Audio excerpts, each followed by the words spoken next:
Kiai Haji Sabran hafizahullah wa saddada khutah. Nafa'anallahu bi ghaziri ulumihi wa bi husni adabihi wa lutfihi. Yang membaca Al-Quran Ustadz Abdullah.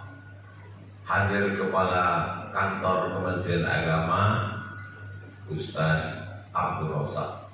Yang ceramah Abdul Somad. Masya Allah. Jarang-jarang tiga Abdul bertemu dalam. Waduh.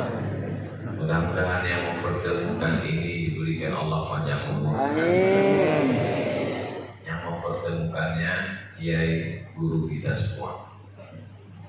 Saya di Pekanbaru itu habis sholat subuh hari Sabtu tausiah. Habis tausiah saya ngisi tafsir di sekolah namanya Al-Azhar Sifabudi. Al-Azhar Sifabudi ini nama kepala sekolahnya Ustadz Qurtubi. Ustadz Qurtubi punya anaknya belajar di pesantren Al-Qurannya. Nama pimpinan pesantren Al-Qurannya Kiai Haji Dr. Somron. Begitu sanadnya. Itu namanya sanad. Laulal isnad laqala man sya'a ma sya'a, kata Imam Abdullah Ibnu Nuwar. Kalaulah bukan karena sanad, orang akan ngomong semaunya saja.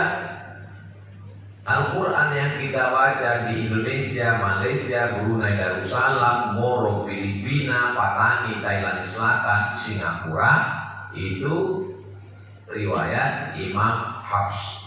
Imam Hafs dapat riwayat itu dari Imam Asim. Imam Asim dapatnya dari Abu Abdurrahman bin Habib As-Sulami. Imam Abu Abdurrahman dari beberapa orang sahabat Nabi. Yang pertama Zaid bin Thabit, yang kedua Ubay bin Ka'ab, yang ketiga Abdullah bin Mas'ud, yang keempat dari Sayyidina Ali bin Abi Thalib, keempat-empatnya dari Sayyidina Maulana Muhammad sallallahu alaihi wasallam. Nabi Muhammad dari Jibril, Jibril dari Allah Subhanahu wa taala. Adapun Kiai Somron dari guru, syekh dan kiai beliau di Institut Perguruan Agama Islam Al-Quran, lalu kemudian sampailah sanad itu kepada Imam Hafs, dari Imam Hafs ke Imam Asim, dari Imam Asim ke Imam Abu Abdurrahman, dari Imam Abu Abdurrahman ke sahabat Nabi Ubay bin Ka'ab, Zaid bin Thabit, Ali bin Abi Thalib, Abdullah bin Mas'ud, sampai ke Nabi Muhammad sallallahu alaihi wasallam. Tidak putus. Kalau sanadnya putus, maka hadisnya dhaif. Hadis saja kalau dhaif tidak diterima, apalagi Al-Quran. Tidak usah diingat-ingat. Karena kalau dipaksakan nanti kabelnya putus. Cukup didengar saja baik-baik. Nanti diulang-ulang melalui channel Ustadz Abdul Somad Official. Subscribe, like, and share. Yes. Nah, ada salah seorang sahabat Nabi di kampungnya itu ada orang gila. Lalu kemudian dia baca Al-Fatihah banyak-banyak sambil menahan air liur. Bismillahirrahmanirrahim. Alhamdulillahirabbil alamin arrahmanir rahim maliki yaumiddin iyyaka na'budu wa iyyaka nasta'in shiratal mustaqim shiratal ladzina an'amta 'alaihim ghairil maghdubi 'alaihim waladdallin amin. Bismillahirrahmanirrahim. Alhamdulillahirabbil alamin. Sampai air liurnya banyak, habis itu dia ludahi orang gila itu. Sehat. Orang gilanya sembuh. Habis itu dia lapor ke Nabi Muhammad sallallahu alaihi wasallam. Ya Rasulullah, ya ada orang gila di kampung saya. Saya bacakan Al-Fatihah banyak-banyak sambil air liurnya saya tahan. Setelah itu saya ludahi, orangnya sembuh dan saya dikasih hadiah kambing. Pertanyaannya, kambingnya halal atau enggak? Dia nggak ada nanya, ya Rasulullah, boleh nggak bacakan Al-Fatihah untuk orang gila? Dia nggak tanya itu. Yang dia tanya, kambingnya halal atau tidak? Beda sama orang sekarang yang dipermasalahkannya baca Fatihahnya, kambingnya nggak dimasalahkan. Itulah dalil boleh menerima hadiah dari ruqyah. Riwayat kedua, sahabat Nabi musafir. Sampai di tengah jalan, mereka mau numpang nginap di rumah kepala suku. Kepala sukunya sombong, angkuh, tidak mengizinkan. Gak boleh nginap di sini. Silakan lanjut perjalanan. Mereka lanjut perjalanan.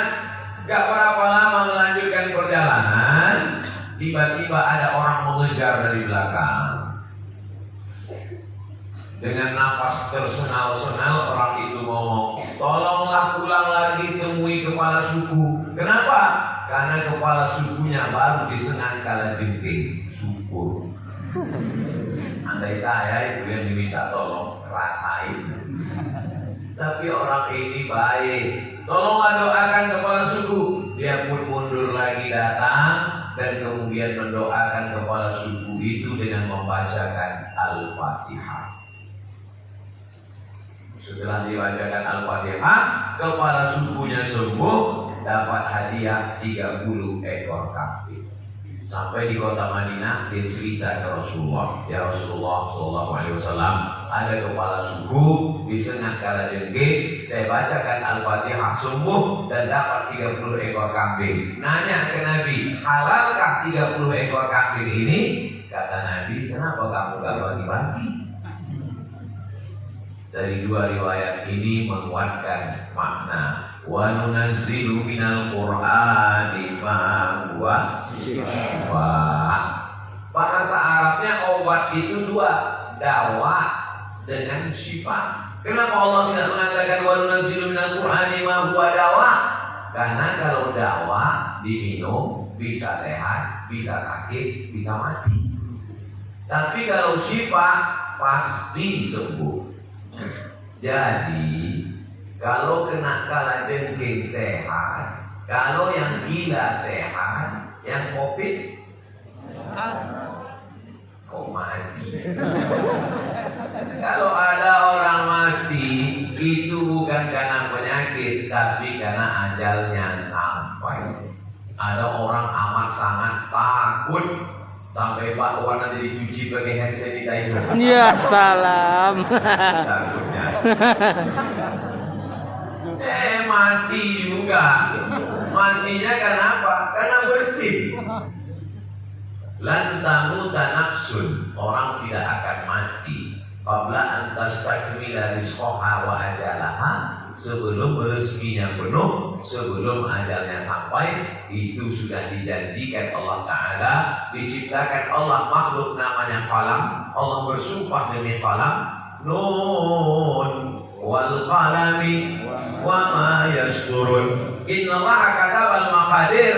Qalam sudah menulis takdir 50.000 sanah, 50.000 tahun qabla an yakhluqas samawati wal ard, sebelum Allah menciptakan langit dan bumi. Hadis riwayat Imam Muslim, Ibnul Hajjaj Al-Qushairi An-Naisaburi. Nama kitabnya Al-Jami' As-Sahih Al-Musnad Al-Mukhtasar min umuri Rasulullah sallallahu alaihi wasallam wa sunnah wa ayyami, disingkat dengan Sahih Muslim. Tapi jangan gara-gara ini kita tidak ikut protokol kesehatan.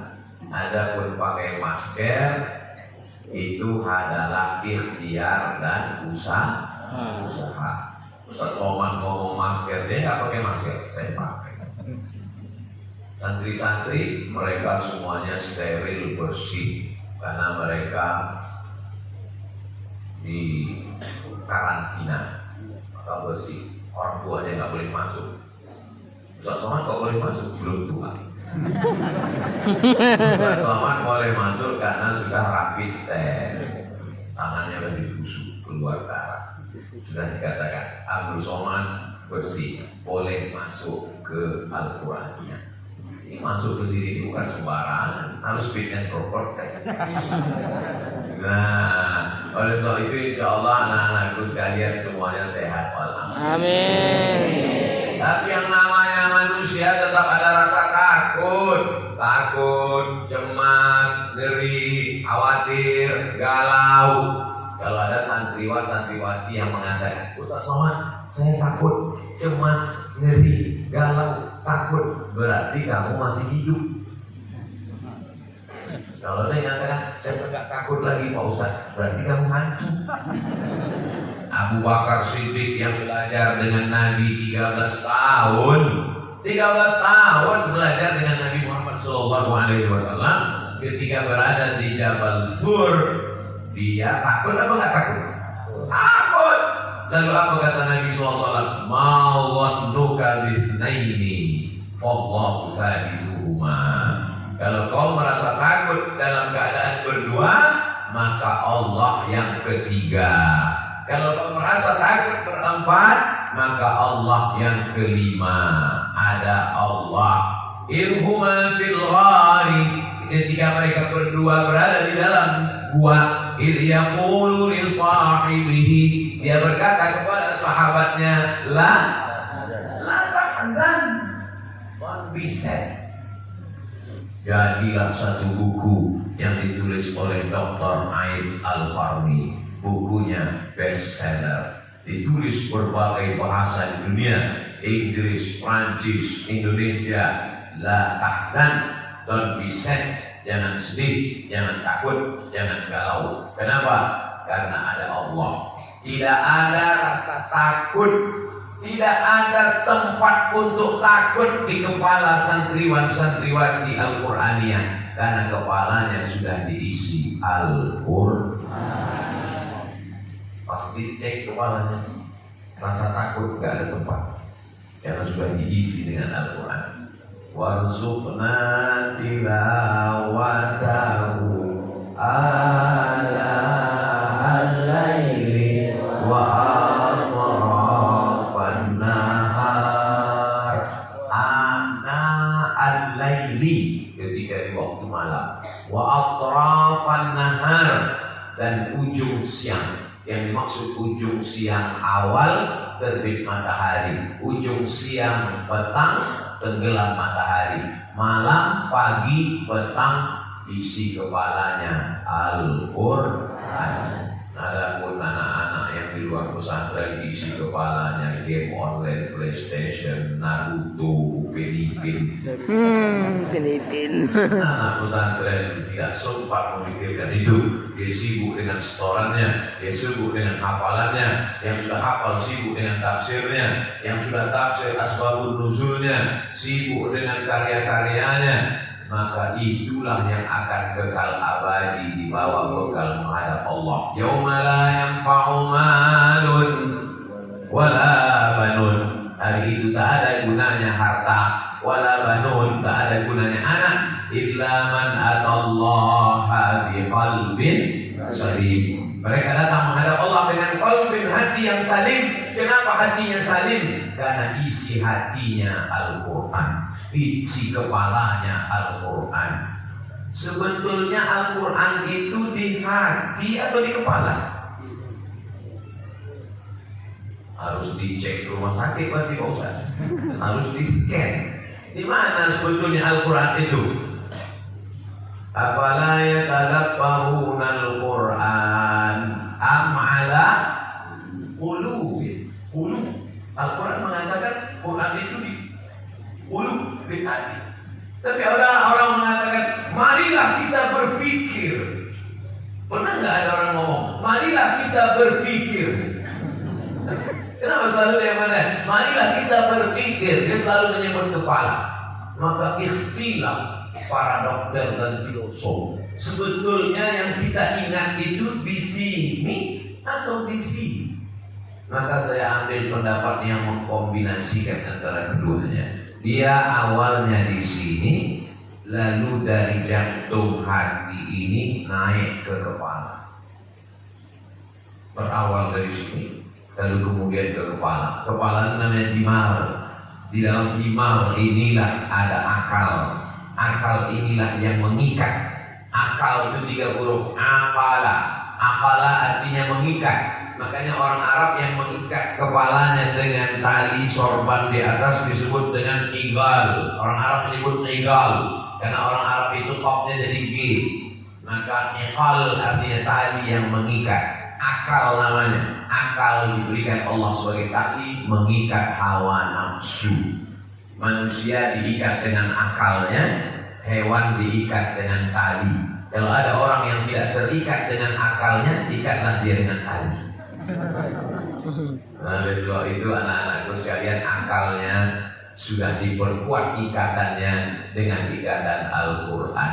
Beruntunglah Bapak Ibu wali santri yang sudah memasukkan anaknya ke pondok Al-Quraniyah, karena akal anaknya diperkuat ikatannya dengan ikatan Al-Quran. Kalau ikatan ini tidak kuat, longgar, maka semua akan masuk. Narkoba, sabu-sabu, lem kambing masuk. Tapi kalau ikatannya kuat, sama seperti plastik, kalau diikat kuat, apapun tidak akan masuk ke dalam.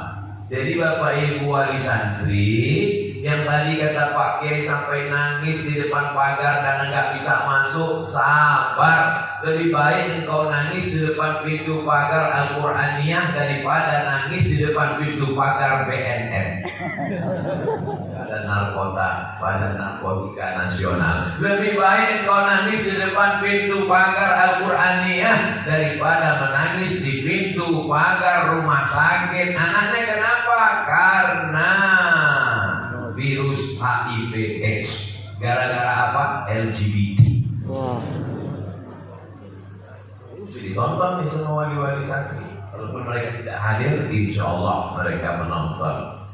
Mudah-mudahan mereka punya paket. Amin.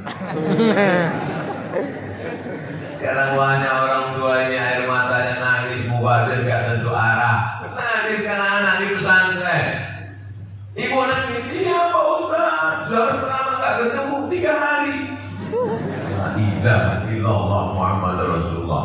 Gimana anaknya mau dikirim ke Turki? Insya Allah aman dapat beasiswa ke Turki. Seperti kakak-kakak yang sudah berangkat ke sana. Sebagiannya lulus di Al-Azhar Kairo. Nanti pulang kemari mencerdaskan Indonesia menjadi baldatun thayyibatun wa rabbun ghafur. Seandainya terbakar semua Al-Quran yang ada di perpustakaan Jakarta, Surabaya, Medan, Makassar, Banjarmasin, Sorong, Papua.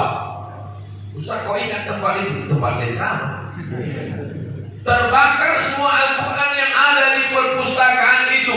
Apakah Al-Quran hilang dari Indonesia? Tidak, karena ada Al-Quran yang tidak bisa dimakan oleh api. Di mana Al-Quran itu berada? Al-Quran itu ada di balik peci-peci santriwan pesantren Al-Quran. Amin. Ada di dalam. Jadi kalau ada orang yang nantang, mana Qurannya? Mana?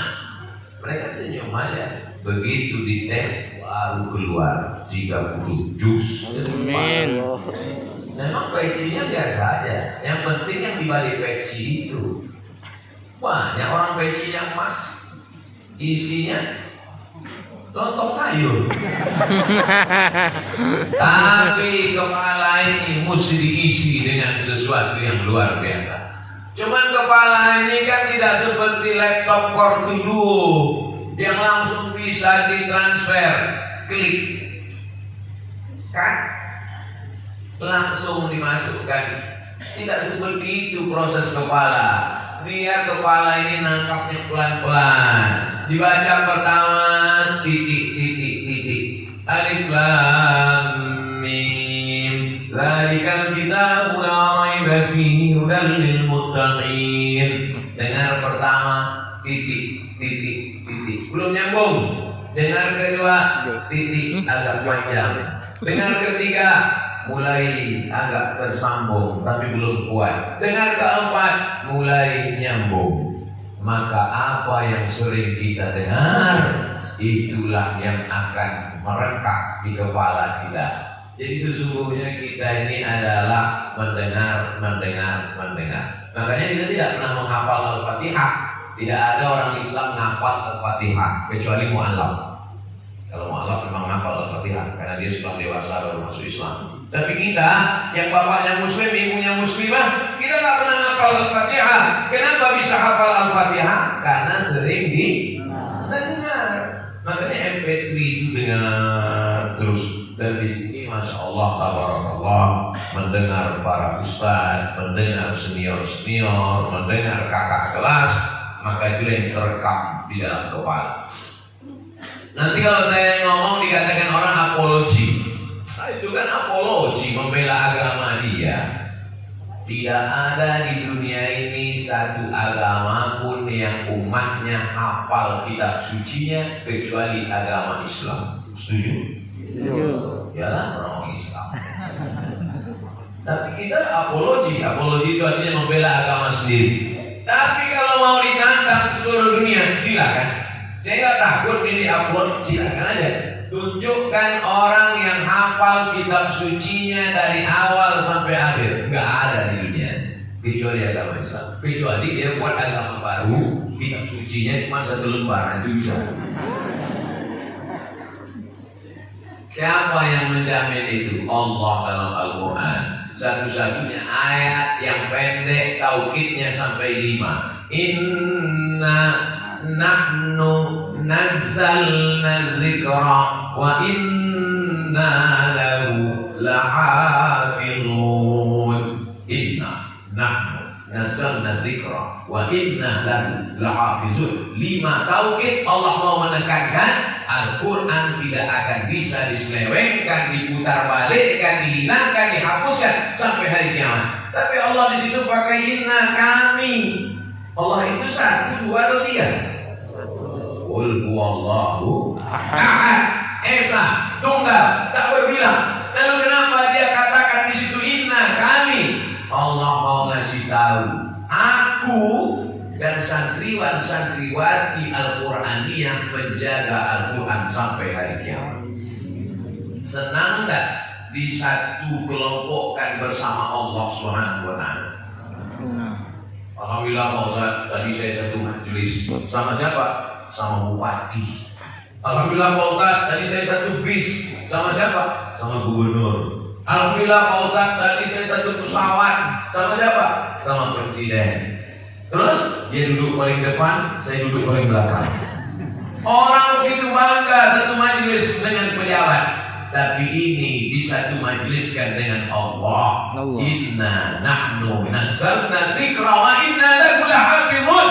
Kami, kata Allah. Allah ingin mengatakan aku dan mereka yang menghafal Quran ikut menjaga Al-Quran sampai hari kiamat. Oleh sebab itu anak-anakku, santriwan-santriwati yang sudah hafal Quran mudah-mudahan istiqomah.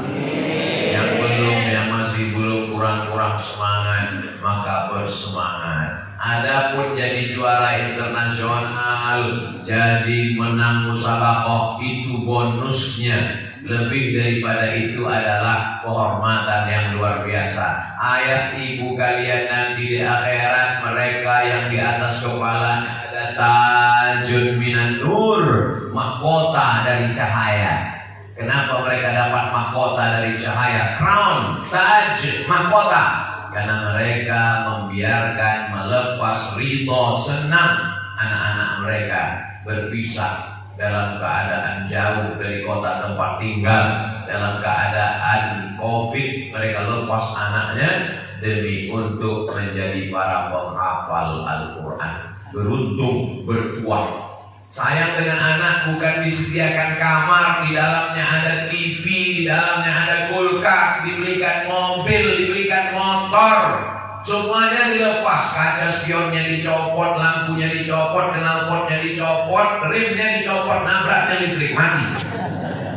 Bukan begitu sayang kepada anak. Sayang kepada anak bukan dibelikan handphone, game online, PlayStation. Belilah handphone limited edition, hanya 3 di dunia, 1 di Amerika, 1 di Australia, 1 di Jakarta. Itu dia beli itu anak. Saking canggihnya, cara hidupnya pun nggak tahu. Sampai di rumah bingung, apa yang mau dipencet? Telepon teknisinya ketawa. Ini super canggih bu, hidupnya gimana? Bersin aja, hidup. Habis uang untuk alat multimedia komunikasi, merusak kepala anak, game online, PlayStation, macam-macam. Di luar tidak selamat dari warnet, pergaulan bebas. Maka kalian ini seperti pokok kayu yang baru tumbuh. Dahannya masih hijau, pucuknya hijau muda, kuman banyak, bakteri banyak, werengnya banyak. maka kalian diamankan, dikarantinakan dulu sementara menjadi pokok yang kuat. Setelah kalian menjadi pokok yang kuat, batang tinggi, gagah perkasa, bercabang, bertunas, berdaun, berputih, berbuah, kalian akan dikirim sejauh mata memandang. Ada yang sampai nanti ke Cambridge University. Amin. Ada yang dapat beasiswa ke Al-Azhar University. Ada yang dapat beasiswa ke Anu Pak Ustaz, Australia National University. Otaknya Inggris, otaknya Australia, hatinya tetap Makkah, isinya tetap Al-Quranul Karim. Amin. Karena yang mengungkapkan mukjizat-mukjizat Al-Quran itu tidak bisa semuanya Ustaz Somad kalau bicara tentang mukjizat Al-Quran orang nggak akan percaya. Tapi kalau ada di antara anakku ini yang menjadi SPOG, spesialis objin, spesialis kandungan, bicara dia tentang ayat Al-Quran bahwa manusia itu dari nutfah, setelah nutfah berubah menjadi alaqah, dari alaqah berubah menjadi mudghah, mudghah itu kemudian berubah menjadi idham, fakasawna al-idhama lahma, lalu tulang itu dibalut dengan daging, summa ansha'nahu khalqan akhar, kemudian dia menjadi makhluk yang lain, bukan tulang, bukan darah, bukan daging, tapi makhluk yang sempurna. Fatabarakallahu ahsanul khaliqin. Nutfah berubah menjadi alaqah, berubah menjadi mudghah, berubah menjadi idham, idham dibalut, barulah menjadi manusia. 5 proses perjalanan manusia dijelaskan oleh dokter spesialis kandungan. Percaya nggak masyarakat? Percaya. Kalau Abdul Somad yang menjelaskan itu, man takallama fi ghairi fannihi ata bil ajaib. Siapa yang bicara bukan pada bidangnya, ngomongnya ajaib-ajaib. Makanya saya nggak pernah ngomong penjelasan itu. Kajian tafsir kita malam ini adalah tafsir kejadian manusia menurut Al-Quran dan ilmu kedokteran. Dijelaskan oleh alumni pesantren Al-Quraniyah S1, S2, dokter spesialis Universitas Islam Indonesia Yogyakarta. Keren apa tidak? Itulah pemuda-pemuda masa depan. Bicara tentang ulibatir Rom, bangsa Roma dikalahkan. Di mana bangsa Roma dikalahkan? Fi adnal ardi. Diterjemahkan dalam terjemah Al-Quran, ulibatir Rom, bangsa Roma dikalahkan oleh Persia. Fi adnal ardi, di bumi terdekat. Kata ahli tafsir, tempat perang itu adalah di Dead Sea, Dead mati, Sea laut. Bahasa Arabnya Al-Bahrul Mayyit, Bahru laut, Mayyit mayat, laut mati. Kenapa disebut laut mati? Saking asinnya nggak ada yang hidup. Ikan-ikan pun mati saking asinnya. Dimasukkan ikan laut ke situ langsung jadi ikan asin. Di Yordania. Makanya mahasiswa dulu dari Yordan, teman-teman kami kalau musim haji pergi ke Makkah itu bawa garam dari laut mati, dijual ke jamaah haji Indonesia. Jual garam dari laut mati, dibeli oleh orang Indonesia. Obat apa? Gatal-gatal. Makanya kena koreng, kena kurap, kena kudis, mandi di situ meringis kesakitan. Habis itu sehat. Laki-laki yang gatal matanya jelalatan mati di situ sehat. Bahrul Mayyit. Disitulah lokasi perang antara Romawi dengan Persia. Ulibati Rom. Waktu itu Romawi kalah, menang Persia. Bibit sini, tapi nanti beberapa tahun ke depan insya Allah Persia akan kalah dan Rom akan menang. Prediksi Al-Quran wahyu dari Allah. Betul, Persia kalah, Romawi menang. Lokasi perangnya di mana? Di Yordania, di Laut Mati. Kenapa dikatakan bumi terdekat? Apa kata ahli tafsir dulu? Dikatakan bumi terdekat karena Yordania dekat dari kota Makkah. Yaman di bawah, Madinah di atas, di atasnya Yordania. Di atas itu negeri Syam, 4 negara: Yordania, Suriah, Lebanon, Palestina. Fi adnal ardi, di bumi terdekat. Ternyata setelah diteliti oleh pakar geologi ilmu bumi sekarang, makna adnal ardi adalah bumi terendah. Karena ternyata permukaan bumi yang paling rendah di atas muka dunia ini adalah laut mati. Siapa yang bisa mengungkapkan itu? Pakar geologi ilmu bumi yang mengkaji mana bumi terendah, mana bumi tertinggi. Oleh sebab itu ilmu-ilmu pengetahuan ini akan menunjukkan mukjizat-mukjizat Al-Quran. SPOG spesialis kandungan menunjukkan mukjizat Al-Quran tentang penciptaan manusia. Pakar geologi menunjukkan mukjizat Al-Quran tentang kehebatan ilmu bumi. Janji Allah Ta'ala, sanurihim ayatina fil afaq, kami akan tunjukkan ayat-ayat tanda-tanda kebesaran kami di atas muka bumi di dalam diri mereka, hatta yatabayyana lahum annahul haq, sampai mereka yakin bahwa Al-Quran ini datang dari Allah. Wa ma yantiqu 'anil hawa in huwa illa wahyun yuha. Jadi Al-Quran ini agamanya orang cerdas.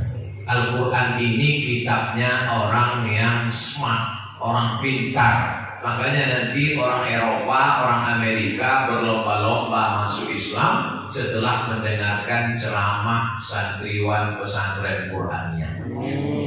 Mendengar ceramah Ustaz Somad, mereka tidak dapat hidayah karena ceramahnya tidak bergizi, tidak berkualitas, tidak berilmu. Tapi 20 tahun, 30 tahun akan datang, santriwan Qur'aniyah yang hafal Quran itu cerita tentang penciptaan manusia, cerita tentang penciptaan alam semesta, cerita tentang Big Bang. Karena tarafan langit dan bumi itu dulu menyatu, fafataqnahuma, lalu kami pisahkan, terjadi ledakan yang besar, memisah antara langit dan bumi, planet-planet. Mereka yang akan menjelaskan itu, apa ilmu mereka? Astronomi. Inna fi khalqis samawati wal ardi wa ikhtilafil laili wan nahar la ayat.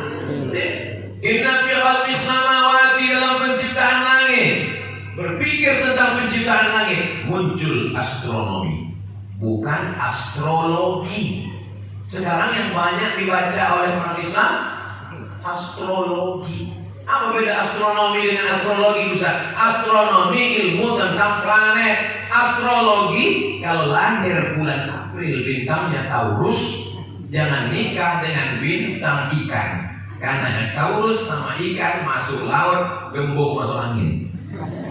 Astrologi, ilmu nujum, ilmu perbintangan. Kata munajjimun walau sodaku, orang yang suka astrologi itu bohong, kalaupun betul cuman kebetulan, kata Nabi SAW. Jadi yang didalami itu adalah ilmu astronomi. Inna fi khalqis samawati, astronomi, wal ardi, geologi, wa ikhtilafil laili wan nahar, meteorologi, klimatologi, dan geofisika. La ayatin, itu semua ayat-ayat. Ada ayat kursi, ada surat Al-Baqarah, ada ayat Al-Quran. Itu namanya tafsir ayat-ayat yang tersurat. Tapi ada tafsir ayat-ayat kauniyah, ayat alam semesta. Lebih besar, lebih banyak. Dan kalau itu dijelaskan, manusia akan dapat hidayah Al-Quran. Allahumma bina, berikan hidayah. Wahdi bina, berikan orang lain hidayah. Waj'alna sababan liman ihtada, jadikan sebab hidayah itu karena kami. Jadi orang Eropa, orang Belanda, orang Jepang akan masuk Islam karena ceramah santriwan-santriwati Qur'annya.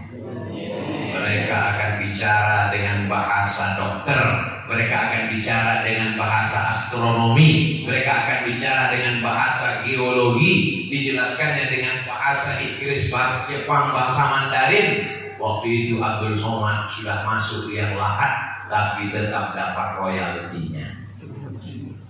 Itulah makna mandalla ala khairin falahu mithlu ajri fa'ilihi. Siapa yang menunjukkan suatu kebaikan, dia dapat balasan pahalanya. Gimana santriwan-santriwati Qur'annya? Siap?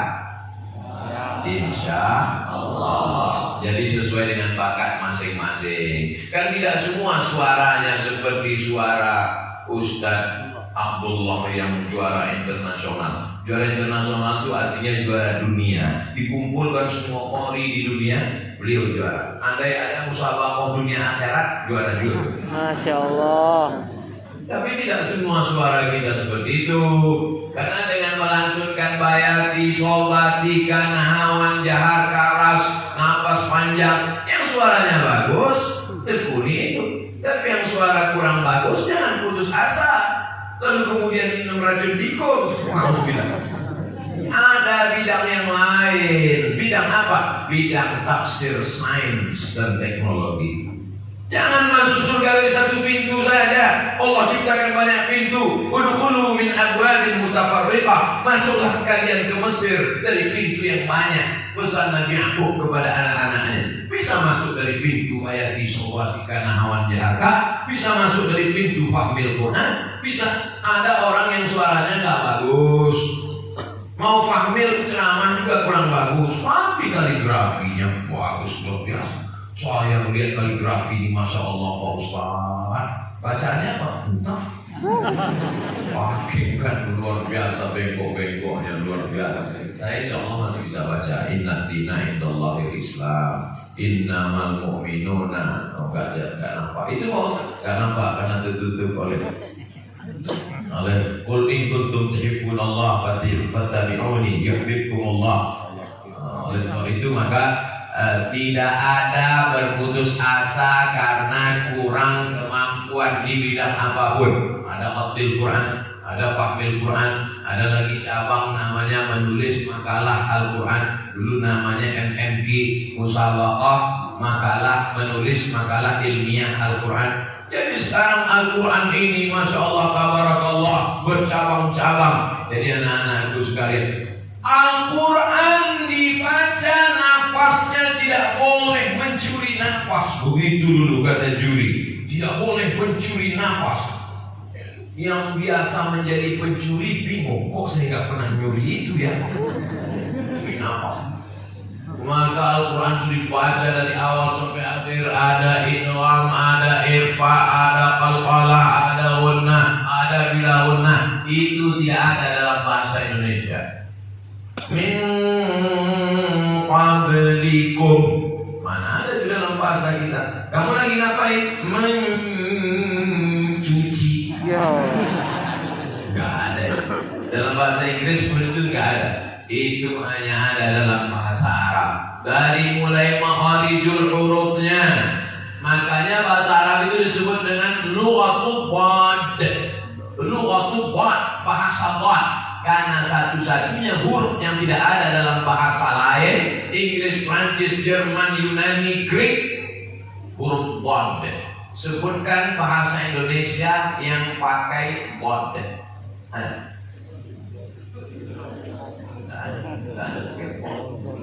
Aku ngomong kok. Tidak ada bahasa Indonesia yang pakai bad. Makanya disebut bahasa lain itu lughatul bad. Bahasa Inggris ada huruf O. I want to write.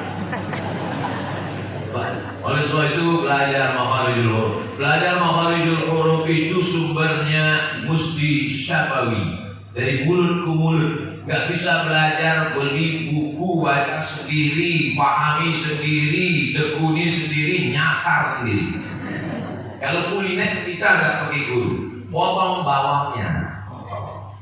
Masukkan ke kuali, masukkan cabai, masukkan, aduk-aduk dulu. Kok enggak kuning, kompornya belum hidup.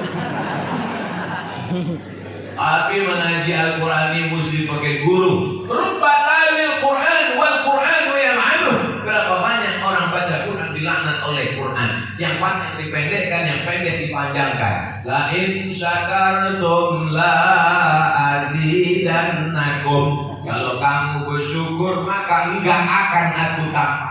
Dari lam taukid menjadi la pendek. Itu tidak ada dalam bahasa Indonesia. Bahasa Indonesia mau pendek mau panjang sama aja. Kamu mau kemana? Mau pergi. intonasinya, panjang pendeknya, idgham ikhfa qalqalahunna bilahunnahnya, belum lagi akar katanya. Datang, makan, memakan, dimakan. Kan cuma itu. Coba bahasa Arab. Akala, akala, akalu, akalat, akalata, akalna, akalta, akaltum, akaltum, akalti, akaltuma, akaltuna, akaltu, akalna. Banyak sekali. Akar kata bahasa Arab itu satu tapi bisa dirubah menjadi 200, 300, 400. Itu baru fi'il madhi, belum mudhari'nya. Kalau bahasa Inggris, eat, eating, eaten, eaten. Come, coming, came. Cuma itu aja. Bahasa Arab. Hadarat, yahduru. Huduran, hadirun, mahdurun, mahdarun. Banyak sekali akar katanya. Oleh sebab itu kamus bahasa Indonesia lengkap Purwadarminta sejengkal. Kamus Lisanul Arab Ibnu Manzur sementek. Bahasa apapun di Indonesia ini tidak terlalu banyak perubahan katanya. Uwis mangan, urung mangan, Arab mangan. Tidak berubah. Makan itu tidak berubah. Tinggal tambah sudah makan, akan makan, sedang makan, mau makan. Tapi kalau bahasa Arab tidak begitu. Akala, 3 huruf cuma. Akala. Coba terjemahkan bahasa Indonesia. Dia seorang laki-laki sudah makan. Gimana? Akala. Yakulu. Dia seorang laki-laki sedang makan. Saya kulu. Dia seorang laki-laki akan makan. Dekat sebentar lagi. Kalau masih lama, saufa yakulu. Jadi makanya buku bahasa Arab yang 100 halaman kalau diterjemahkan ke bahasa Indonesia jadi 200. Kenapa begitu tebal? Karena kita pakai kata terlalu panjang lebar dan orang nggak paham. Selama saya ceramah ini, ada nggak paham? Ya itulah, kata-katanya panjang dan orang nggak paham. Maka saya berusaha untuk meminimalisir. Di mana-mana saya sampaikan 60 menit sesuai dengan yang tertulis di botol 600 ml. Maka nggak dikasih botol supaya lebih dari 60 menit. Ustaz Somad diberikan kiai kursi supaya duduk. Tapi saya biasa kalau ceramah di kursi pakai meja, saya merasa ada jarak dengan jamaah. Saya ingin jangan ada jarak di antara kita. Kalau saya duduk di kursi, kiai di bawah, saya di atas, saya merasa diri saya seperti sedang jadi Fir'aun. Tapi kalau saya sedang diri, tegak ini pun sebetulnya nggak sopan kepada para ahli-ahli Al-Quran. Tapi kalau saya duduk di bawah, nanti kamera nggak bisa lihat. Nanti kalau saya duduk di bawah, di kamera disangka saya santri kelas 5. Nah, setelah itu mohon maaf. Jadi jangan nanti katakan Ustaz Somad ini nggak beradab. Masa kiai duduk dia berdiri? Ini dalam rangka menyampaikan. Tapi kalau kita duduk bersama, ada yang lebih tinggi dari ilmu anakku. Ada yang lebih tinggi dari akalmu anakku. Apa itu? Al-adab fawqal ilmi. Adab, adab, adab. Kalau cerita ilmu, iblis lebih tinggi ilmunya.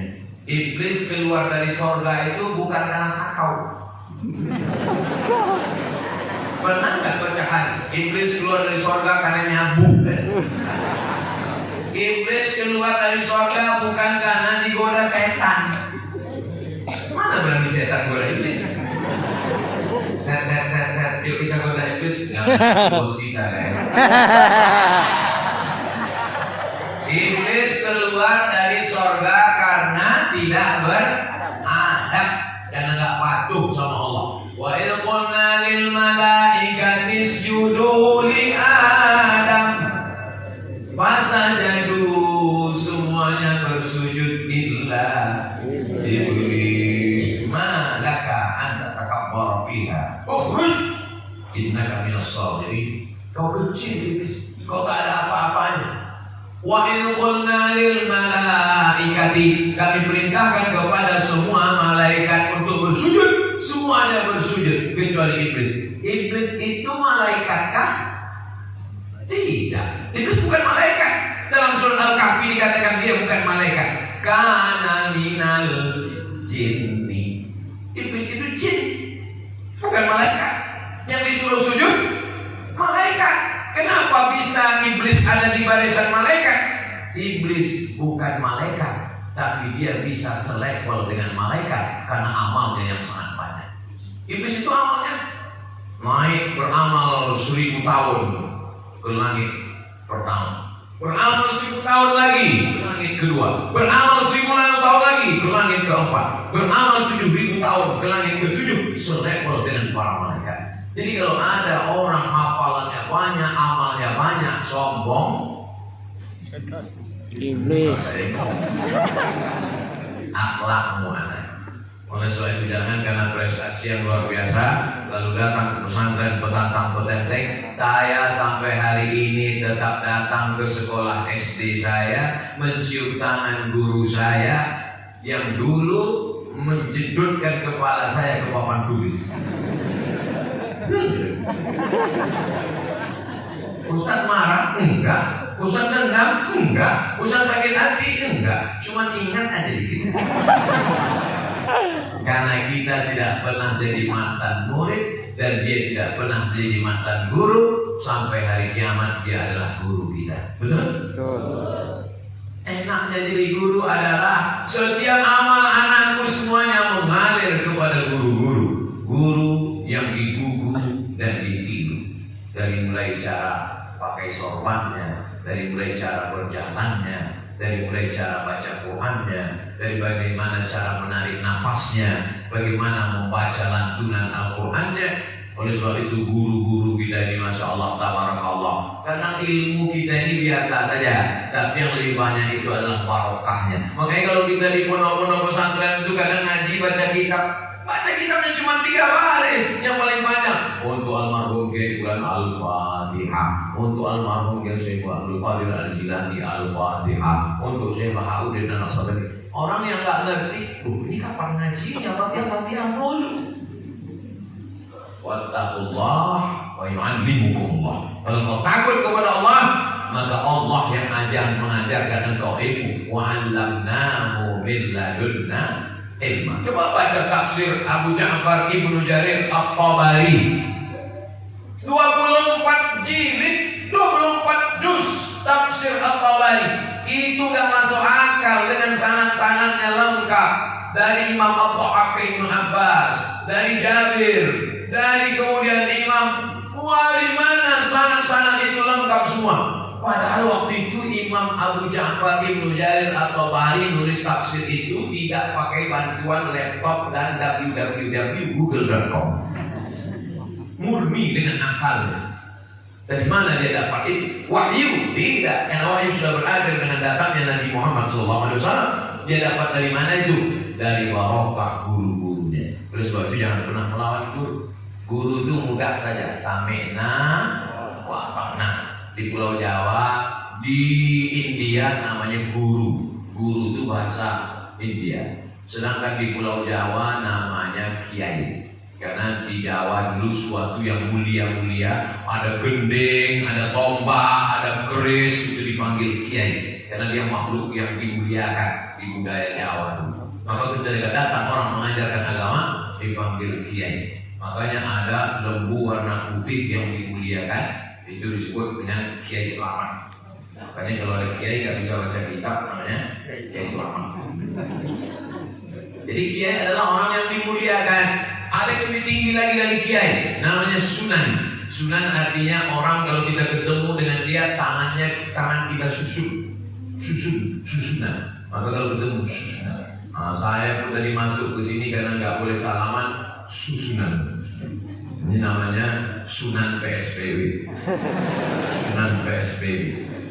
Anak-anak sekarang tidak belajar lagi. Kami dulu di SD belajar PSBB, pelajaran sejarah perjuangan bangsa, supaya menghormati penguasa, pejuang bangsa zaman dulu, founding father, pendiri bangsa, bil khusus 30 September yang tak lama lagi. Nah ini banyak orang sekarang ketakutan dengan bangkitnya komunis. Saya tidak takut sedikit pun. Kenapa? Penghafal Quran inilah yang akan melenyapkan komunis dari Indonesia. Amin. Komunis itu kan singkatnya tidak bertuhan.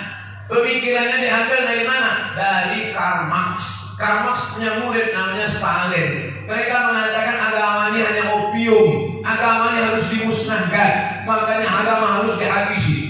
Oleh sebab itu ujung tombak perjuangan melawan komunis adalah pondok pesantren. Kalau sudah pesantren ini tumbang, hancur bangsa, kita akan terjajah. Makanya pesantren Qur'aniyah muncul. Alumni-alumni ini akan pulang dari Sabang sampai Papua dan akan lahirlah Qur'aniyah 1, Qur'aniyah 2, Qur'aniyah 3, Qur'aniyah 4, Qur'aniyah 5. Abdul Somad nanti akan meresmikan di Sorong Papua Qur'aniyah 1000. Amin ya Allah. Gak ada yang mengalir. Amin. Semua berawal dari mimpi. Orang yang paling pengecut adalah untuk mimpi aja pun dia takut. Dulu saya waktu sekolah, saya tulis di buku saya, Profesor Dr. Abdul Somad. Kata kawan saya dulu sebelah sebangku, "Man, jangan kau tulis, aku takut kau gila." Sejak itu saya takut gila, nggak ada tulis lagi. Sekarang saya baru ingat, oh iya ya, ternyata apa yang kita dapat itu adalah mimpi-mimpi kita di masa lalu. Oleh sebab itu anak-anakku mesti bermimpi. Makanya kalau ada teman yang tertidur, jangan marah, dia sedang bermimpi dalam masa depan. Gak apa-apa. Ustaz, saya gak pernah marah gak pernah saya marah di ceramah di mana-mana sama Santidat. Coba tonton di video. Kenapa? Karena mereka itu saya kalau ke pesantren, saya tidak merasa sebagai ustaz. Saya di mana-mana kalau ceramah ke pesantren, saya ingat dulu waktu itu. Kalian masih lumayan dengan ceramah. Kami dulu itu banyak teman-teman itu waktu sholat subuh sujud pertama sekaligus sujud terakhir.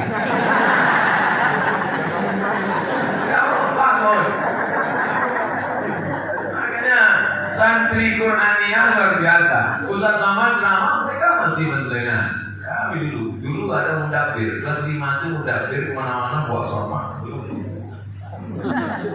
Ini tangan enggak terhitung tak berapa kali kena batang sapi.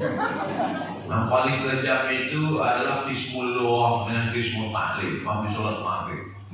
Saya masih ingat yang mukul saya pakai sapu. Enggak dendam, cuma kalau dia mengundang ceramah saya nggak mau. Persahabatan dulu luar biasa. Jadi kalian di pesantren ini alhamdulillah nanti baru terasa 20 tahun, 30 tahun akan datang ketemu reunian, lucu-lucuan. Oh itu luar biasa kenangannya. Yang dikenang yang indah itu adalah sesuatu yang hari ini kita anggap biasa-biasa saja. Oleh sebab itu menulislah anakku. Saya ketika masuk pesantren, saya dikasih buku di hari satu saya tulis. Ada semua catatannya. Hari ini nggak pramuka kena pukul. Hari ini masuk ke lemari nggak ikut senam pagi. Tapi jangan ikut Ustaz Somad. Ustaz Somad ini termasuk bukan Ustaz yang baik. Termasuk banyak catatan kriminal. Sebab itu ikut Ustaz Kiai Somron yang baik-baik, yang tulus-tulus, yang ikhlas-ikhlas. Ada catatan. Hari Ahad ini orangnya kulit sombong, lemarinya dibongkar, pecalnya habis.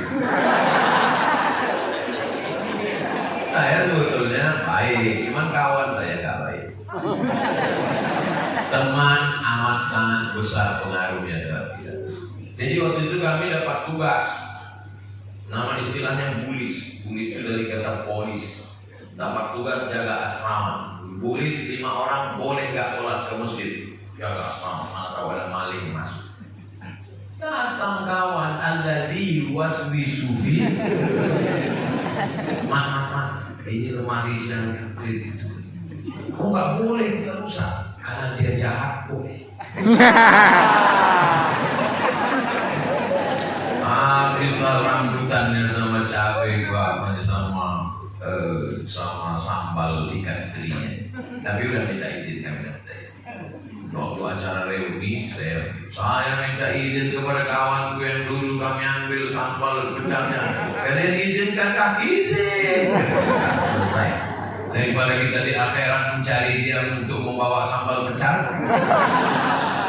Jangan aniaya orang, jangan zolimi orang.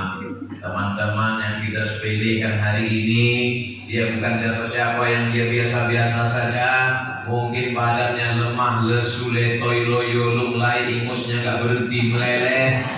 Suatu saat dia adalah kebanggaan kita. Mampirlah saya ke rumah makan mewah, canggih, indah, mantap.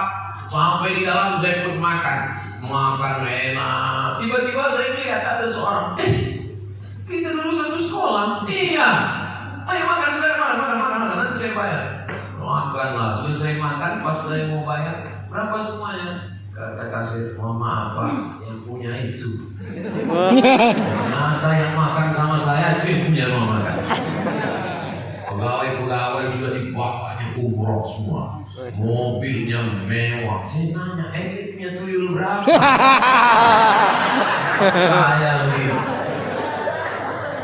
Aku nggak kuliah, Mat, kata dia. Dulu waktu kalian tamat pergi kuliah, aku nggak bisa karena aku anak yatim. Tapi aku mulai bisnis ini perlahan.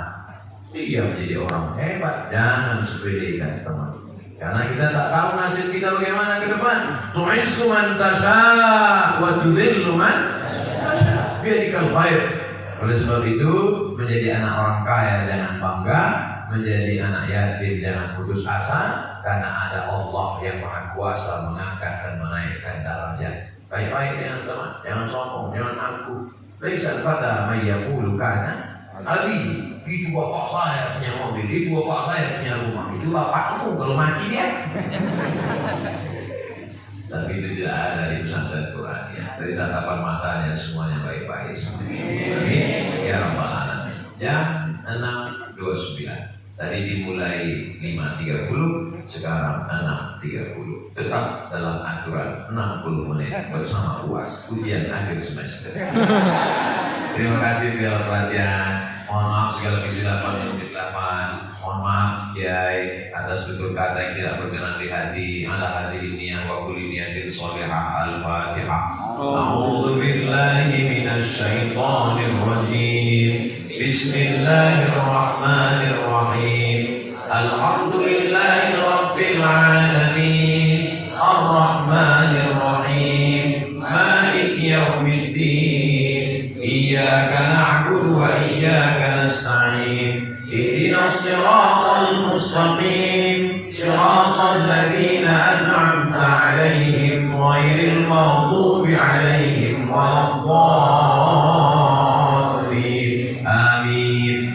Allahumma shalli ala sayyidina Muhammad wa ala ali sayyidina Muhammad. Amin. Allahumma anzil rahmata was salamata wal barakata ala hadhihi al jamaah. Amin. Wa ala sahibi hadzal majlis wa ala hadzal ma'had al azim. Turunkan keselamatan, kerahmatan, keberkahan ke pondok pesantren Qur'aniyah beserta santriwan santriwatinya ya Allah.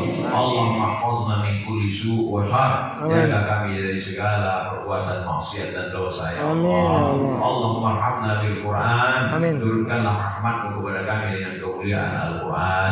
Allahumma ja'al abna'ana wa banatina min hufazil Quran wal hafizat. Jadikan anak-anak kami menjadi para penghafal Quran. Minal mujahidin fi sabilik bi amwalihim wa anfusihim. Mereka akan berjuang menolong agama-Mu dengan harta dan nyawa mereka ya Allah. Allahumma ja'al hadzal balada baladan aminan mutma'innan ya'tihi rizquhu min kulli makan. Jadikan negara kesatuan Republik Indonesia negeri yang aman, damai, terbuka pintu rezeki dari segala penjuru ya Allah. Allahumma dafa'anna al-ghala wal waba wal fahsya wal riya wal riba wal zina wal munkar. Selamatkan negeri ini dari malapetaka, bencana, riba, zina, narkoba, perbuatan keji dan munkar.